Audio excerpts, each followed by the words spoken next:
Hey everybody, my name is TaoMan, and in this video I will show you a simple way how you can schedule an event in your group in Steam. So let's start. The first thing you want to do is just be in Steam account, go to right top corner, then go to groups, choose your group you got, and then you're gonna see here, admin tools, schedule an event. And now what do you want to even name? Ultimate CSGO party.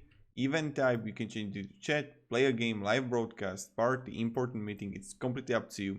Now we just add here description, just define like what is it about the event, and then you're gonna like start time. Again, you just choose like what or like it's now. You choose what you want. So this is pretty much it how we do it. Thank you very much everybody for watching. If you have any questions, ask me down in the comments. I hope you're going to have a great day, and goodbye.